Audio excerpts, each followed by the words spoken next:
This week, African leaders are meeting in Niger to take stock of the continent's efforts towards industrialization. The African Industrialization Week Summit, organized by the AU, is also an opportunity to foster new relationships and ideas to achieve SDG 9 and the AU's Agenda 2063. The theme for this year's event is Industrializing Africa, renewed commitment towards inclusive and sustainable industrialization and economic diversification. The summit aims to highlight Africa's renewed determination and commitment to industrialization.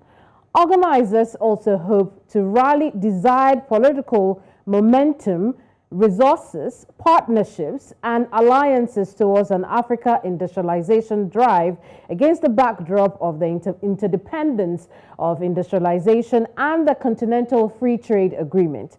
The summit is anticipated to unlock the evolution of a vibrant Pan-African enterprise and capital base that will unleash an inclusive and sustainable industrialization pathway that carries along the participation of all economic agents, including SMEs, the youth, and women, in the generation of national wealth and the creation of jobs.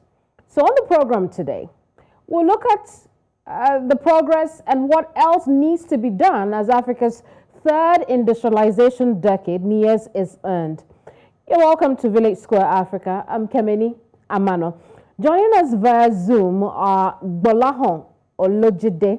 He's executive director of DMA Advisory and Management Services Limited in Lagos, Nigeria. Ebiekure Jasper Eradiri is Secretary General, All Africa Association for Small Medium Enterprises. And then we also have Dr. Thanti Mthanti.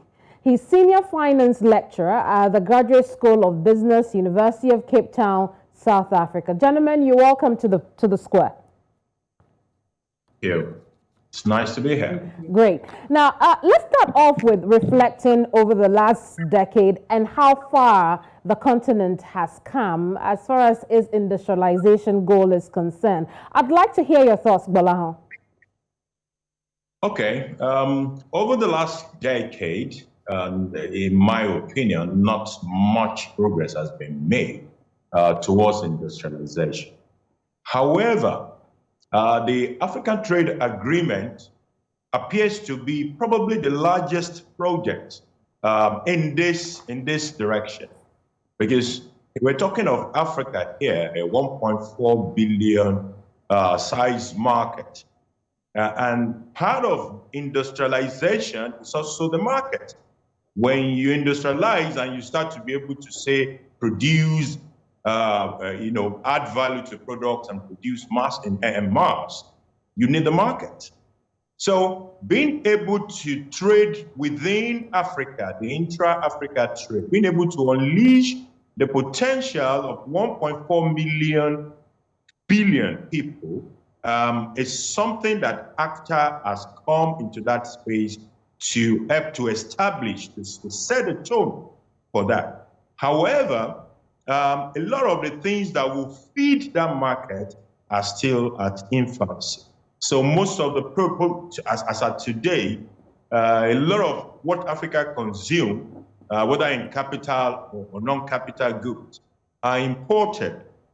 So the fear still exists that even with AFTA, most of the goods that will be traded will still involve a lot of importation. Maybe you bring in some completely knocked out things and you try to assemble them and send it out. So essentially, not much has been achieved, but I think AFTA represents a big, major project in the right direction. Right. Let me hear your reflections on Africa's industrialization efforts the last 4 to 5 decades, Dr. Mthanti. Yeah.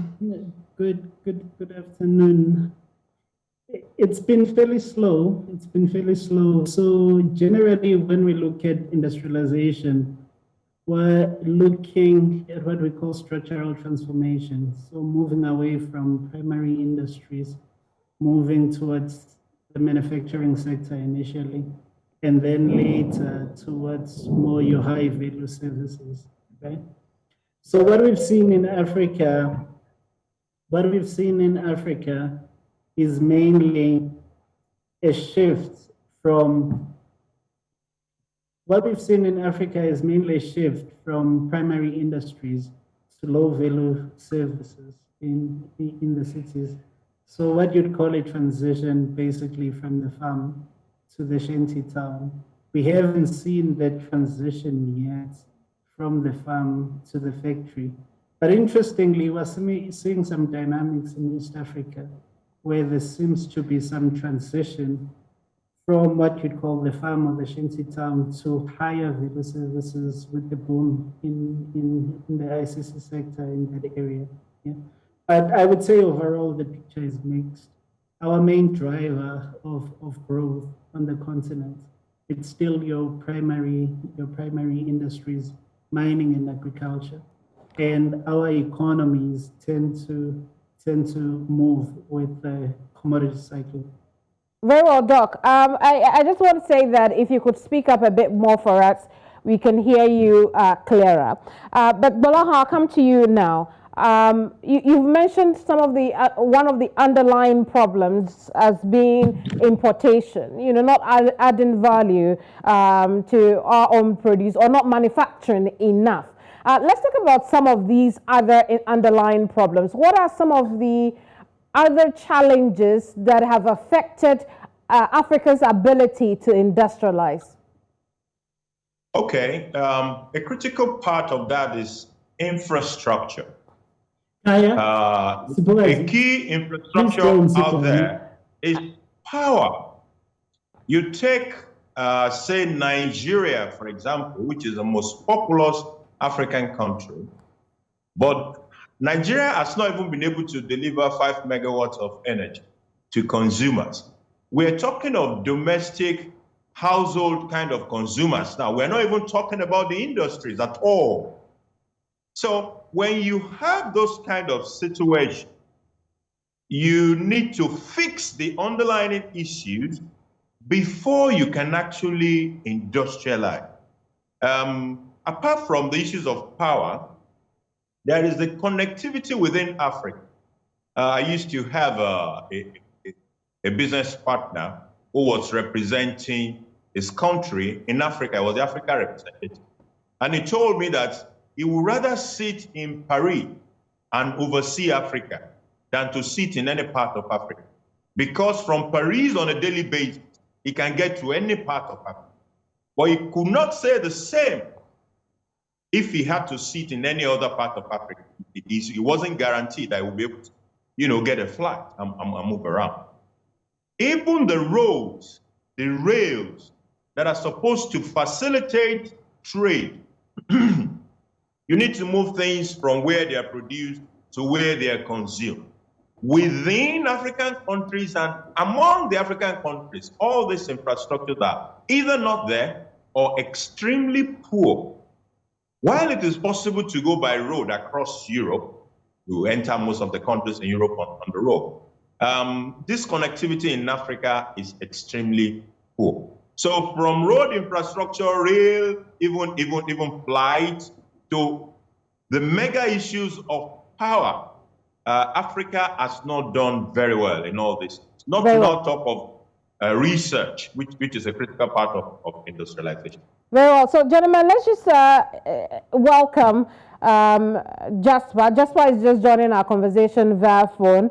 Ebiekure Jasper Eradiri is Secretary General, All Africa Association for Small and Medium Enterprises. Jasper, you're welcome to the program.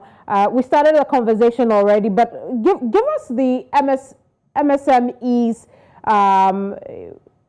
perspective on why Africa has not been able to move beyond its primary production of raw materials. What are some of the challenges you face as SMEs?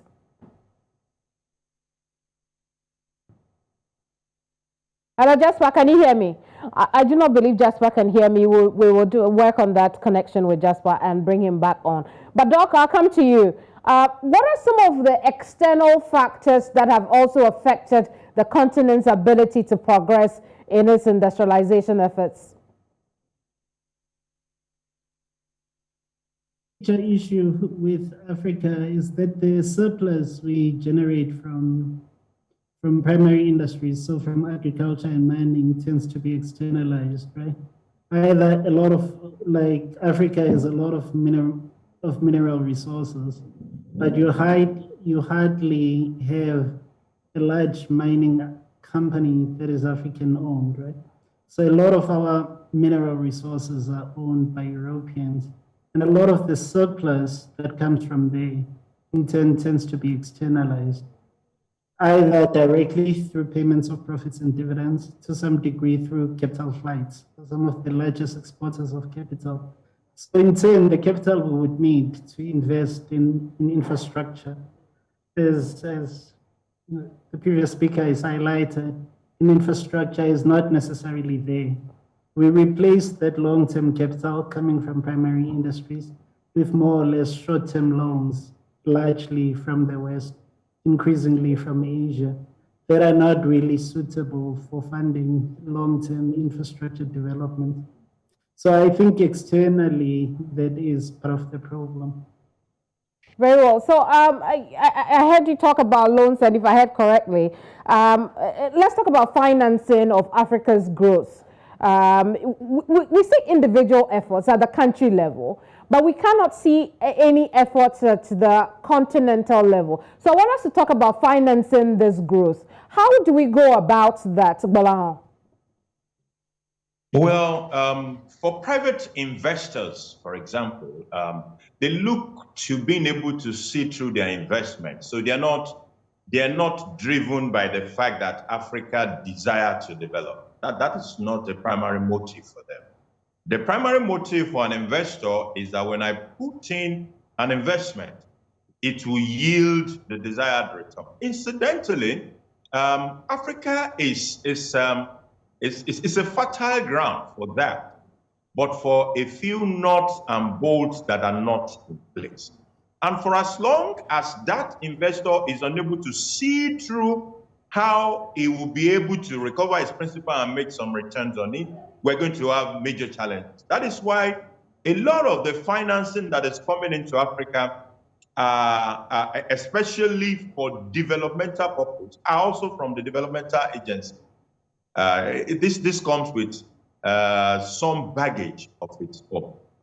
We've seen how some countries have gone into loans that will help to finance infrastructure, and they have run into trouble.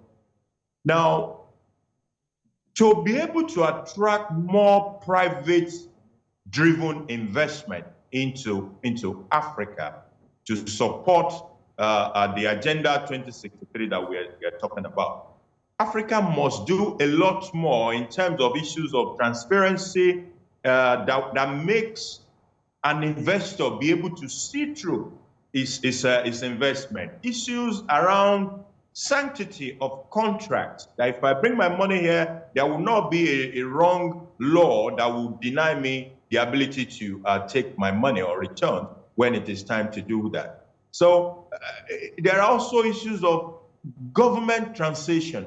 For example, I was just hearing from the news that some countries will not be allowed to go to attend a meeting in America.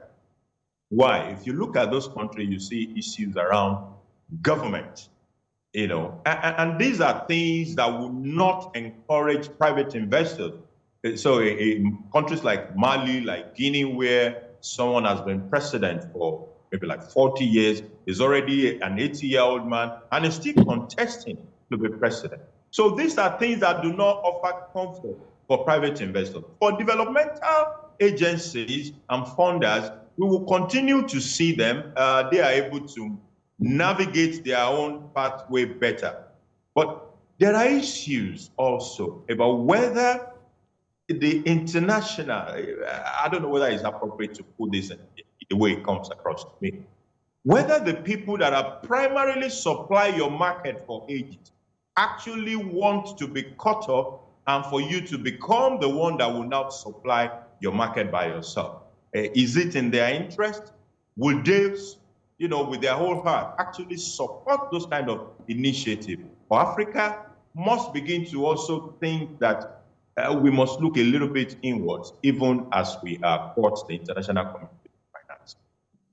Very well. Now, you make mention a lot of the private sector, so I just want to stay with you just a bit longer. Will private sector be the lead in this industrialization effort? Is that the way to go? Private sector, we cannot do without the private sector. The fear about the private sector is that because developmental issues vis-a-vis the profit orientation. Yes, but there are balancing acts in these things. There are ways we can balance it. For as long, you see, one of the main problems with Africa is also in the way we approach our transactions. We do deals with the outside country, with the decision makers in Africa being compromised in the way they enter into some of these agreements. So right from day one, in dealing with other institutions outside of Africa, there are compromises that should never be on the table in the first instance. So some of these things are things we must deal with and ensure that transactions are at arm's length. Private fund will come, private efficiency will come, but at the same time, we must ensure Africa's participation. This is part of the deal-making process. A situation in which ownership is outside the country, management is outside the country, it's a problem. Africa will begin to ask itself, so what exactly is this for me? Pretense, which should not be. So Africa must participate deeply in what is going on in Africa. Very well. Now, Doc, I'll come to you now. One of the problems that the continent has also faced the last few decades is conflict in many parts of Africa. How much of a threat does it pose to our bids to industrialize? Obviously it does. Without a functional country, functional laws, the state having a monopoly on violence, it's very, very difficult to actually do much in terms of economic activity. Private sector, as correctly as it had been stated, will not invest where there's a lack of security. But generally, in research, we tend to find that some of the issues around security themselves are a function of a lack of development. So when the economy becomes tighter, resource competition becomes more intense.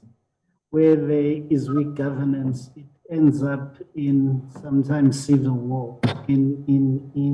So it's just another form of economic competition. To some degree, if you solve the developmental challenge, you can have a lot more stable, peaceful countries. Other scholars argue it's because of Africa's ethnic diversity, but you equally have very ethnically diverse countries like Singapore, and they've developed. So sometimes we like saying there's a degree of indigeneity there. There's a degree of indigeneity. The issue of civil war, you can't necessarily separate it from completely economic dysfunctionality. Just on the issue of private sector and investment, a lot of the countries that have developed and developed sustainably, it has not been necessarily led by foreign investors. In fact, we generally know in literature now that foreign direct investment does not necessarily equate to growth, and it tends to follow growth rather than lead growth. What you do need is a very active local domestic sector, but that sector needs inputs, capital inputs, it needs savings, right? But if those savings are externalized, they're not being redirected into investing in other sectors of the economy domestically, it becomes very problematic. And generally, we know in finance, that's what we call the Africa risk premium. People are a lot more averse to investing in Africa compared to other regions. What we also know is what we call home buyers. Investors generally prefer investing in their own home countries or countries that are familiar to them than in risky contexts that they do not fully understand. So the issue, I think, as Africa, we've been looking for foreign investment, foreign direct investment for a long period of time. We haven't looked at how do we mobilize domestic economic resources, how do we mobilize domestic savings, how do we develop our own financial sectors. So let me just pose the same question back to you, Doc.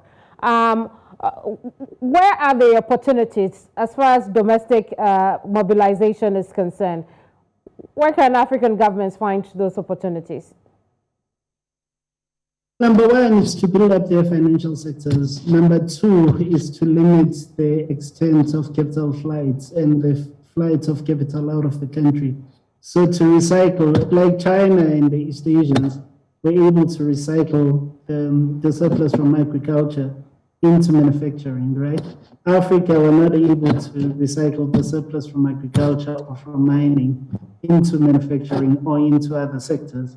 So part of it is disciplining domestic capital, right? And reallocating, rather than externalizing funds, reallocating those funds to industrialists to develop the tradable sector. Very well. Jasper has joined us again, and if you're just joining us, then you haven't met Jasper yet. Jasper is the Secretary General of the All Africa Association for Small and Medium Enterprises. Jasper, I hope I have you on the line this time. Are you there? Jasper, can you hear me? Jasper isn't, and so we'll go on with our conversation. And Gbolahan, you have spoken about the private sector and making the environment great for the private sector to grow and retain their monies here on the continent. How can we make that environment for the private sector? Yeah, I actually mentioned a few things when I spoke about that. Issues about sanctity of contracts are very important. When I come into a place and I sign a contract, I want to be sure that the parties to the contract will respect their duties under the contract, and everybody will fulfill their obligation as at when they. I want to also be able to see things like, I mean, we talk about conflict just a few minutes ago. Issues about security. It's one of the major things that will not make certain investors to even consider investing in some particular areas. Issues of security, I must say, are a little bit complex from a geopolitics perspective, because there are arguments about whether some of the enduring conflicts in Africa are not actually sponsored by externally, including from some of those countries where we are asking investors to come from. So look, there are some certain complexities in that area. But having said that, if we create an environment where people feel secure, where they believe there will be sanctity of contracts, people will bring money. Very well. Africa is a fertile ground for investment. Very well.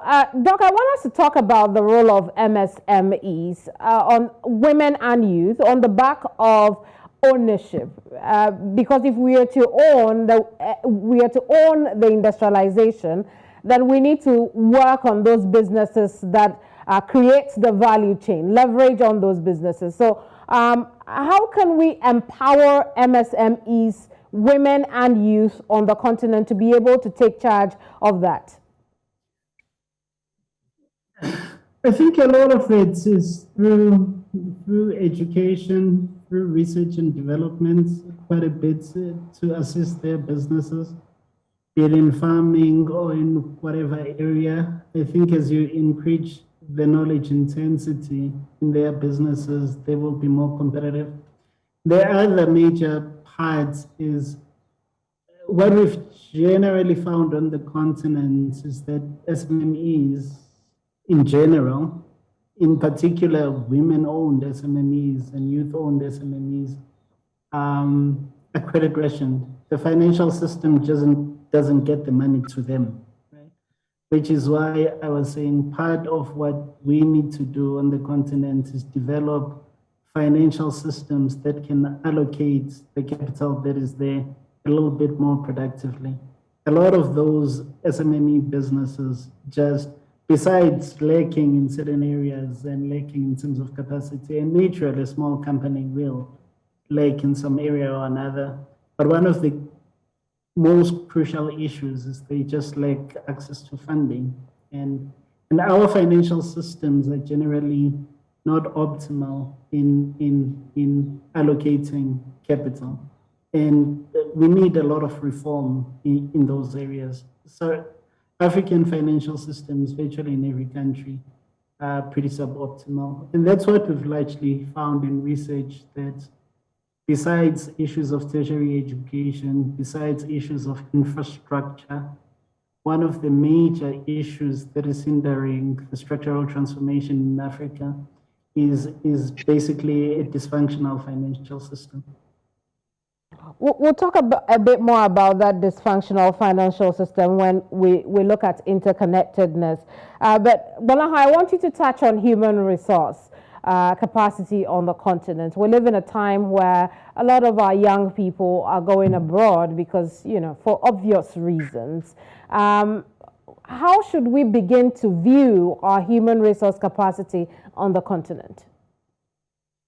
Africa has not paid the right level of attention, on a general basis, to human capital development. If you look at the way we churn out, for example, graduates in the universities, the production is not actually targeted at anything. So we're not looking at a vision. Because the market, what you see, the vision, what you're trying to drive, should have an input into what you produce, to the human capital you produce to support that vision. So an Africa that wants to say dominate or say in the energy system, energy sector, but it's not producing graduate or human resources that can support that process. Rather, it's just contented with producing graduates that are not absorbable into the market. And you also have a situation in which there has been excessive emphasis on certain type of education to the detriment of other types of education. So the necessary skill that are required to drive the industrialization is not there. To drive the information technology is not there. So even when you go to the primary commodities that Africa is producing, a lot of imported human resources are participating in an area where we should be able to provide the local competent to deal with those matters. So there's a total disconnect from of the human resources planning in Africa vis-a-vis the need, the necessary skills that are required to drive the development and growth of Africa. And we must connect those two things if we are to make any significant progress. As you spoke, a lot of Africans are leaving the shores of this country, and they are doing wonderfully well in other countries. Meanwhile, they are also creating a huge gap in the African economy. So at the end of the day, part of the resources that we require to deal with the developmental issues that we're talking about are already leaving the shore of this country in pursuit of the so-called greener pasture. Very well, Doc, I'll ask you the same question on human resource capacity on the continent. From your perspective, what is it like and what can we do to build capacity? It's tricky because, human capital, quite a bit of it is tacit, quite a bit of it is based on qualified learning. As we are seeing some of the youth that we educate on the continent, and largely is considered surplus to requirements, when they leave and they go to Europe and they go to America or they go to other regions, that same talent that is surplus to requirements is very much needed and becomes very productive, and they do very, very well. So what is going on within our own particular context?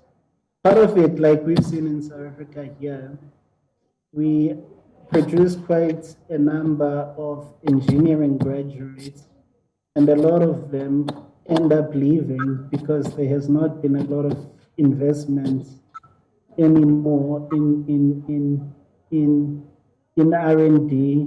There's not a lot of investment by companies in R&D. So those graduates end up leaving and they go to countries that can utilize them a bit better. So I'm just saying, investments obviously need to be made heavily into R&D, into education, into tertiary education. But coupled with those investments, right, in education itself, risk capital needs to be made available to industrialists, to entrepreneurs, to build industries that can absorb this human resource that we're training, because you just have this anomaly where we train people and other regions use them a bit better than we do, partially because we don't have much for them to do here, right? So we are investing in education, but we're not investing as much in, we're really not investing as much in diversifying our economies and building industries that can absorb our better educated youth. Very well. So both. Very well. Now, Gbolahan, let's talk about technology. How significant is technology to this industrialization drive, particularly for our banking sector and transportation, as you mentioned earlier? Technology, we're in this information age or technology age, and technology is just everything. It goes beyond banking and transportation, all the way into security and aviation. Talk about it. Everything is today driven by technology, including healthcare technology. People are sitting anywhere in the world, and there are remote surgeries being done. There are consultations across the world. There are engineering works that require collaboration across 3-4 different countries. So technology is at the heart of it. And Africa has been a player on the fringes. In fact, some of the things we consume around there are largely foreign technology. Africa, not for the lack of the talent, because some of the talent that are even doing wonders outside of the continent were taken from Africa. But what the international community has been able to do, or the foreign country have been able to do, is create a fertile environment for them to succeed. And we need to think about what are they doing, what are the attractions that are taking them out there, and be able to provide those similar attractions around here. Keep them here. Africa has more problems that technology can solve, and get them to be able to help us solve the problem. You solve human problem with technology, and the market will reward you. Very well. It's an established principle. We'll take a quick break. When we come back, we'll look at a few areas, including how to improve interconnectedness on the continent. Stay with us on The Square.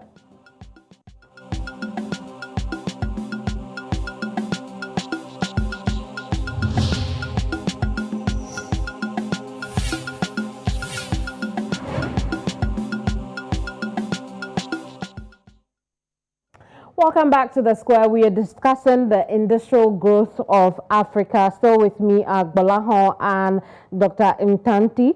And I'll come with you, Doc, since Gbolahan took us on that break. A lot of times, Africa's growth has been hinged on our natural resources, our golds and our oils. Are there other things we could be doing or focusing on that we are not, but could spur on our industrial growth? Okay, that's all. Doc, that's for you. Is it for me? Well, yeah, I suppose One of the areas I found a bit odd that perhaps we don't really look at is this evolving relationship with China. China, in driving its own development, was very good at trading the market for technology, right? So if you wanted to access the Chinese markets, you had to trade the technology. They're quite dependent on us as a continent for their resources. It's been very odd to me that we haven't applied the same principles with them because they're a bit more technologically advanced than we are now. Why we do not use a strategy of resources for technology. So if they want to access our cobalt or our platinum or some of our resources, our oil, they could also transfer technology. So it's not enough just, okay, coming to build infrastructure, right? Let's have some technology transfer and let's have some African companies moving up the technology ladder. I think that's probably an easy win. And if it can be done and coordinated at an African Union level, right? And those are the basis for engagements with countries that, yes, we're open for business. You can access our resources, but we would like to sell a bit more than just resources. We want to upgrade our technological capability, and you need to assist us do that.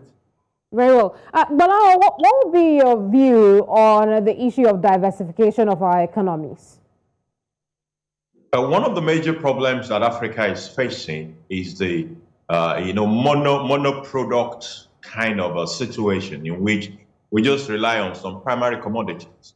And when the prices of these commodities are even given to us from the international community, we can't determine it. So they give it to us that this is how much we're going to buy your copper or how much we're going to buy your cocoa. So when prices are good, African countries will be good. When the prices of those primary commodities go down, Africa crashes. So we must step above that into this space of diversification. And one of the steps into diversification is actually to take those same products further by adding value to them. So for in Nigeria, instead of exporting the crude, you should think of exporting both crude and refined products so that the Benin Republic that is right beside us is not importing refined products from Europe or from Brazil.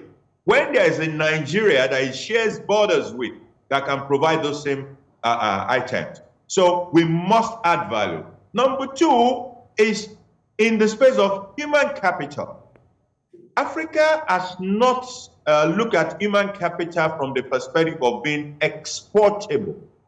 Some years ago, I mean, if you go into UK, right from the airport, you start to observe the volume of Indians in the UK, right from the airport.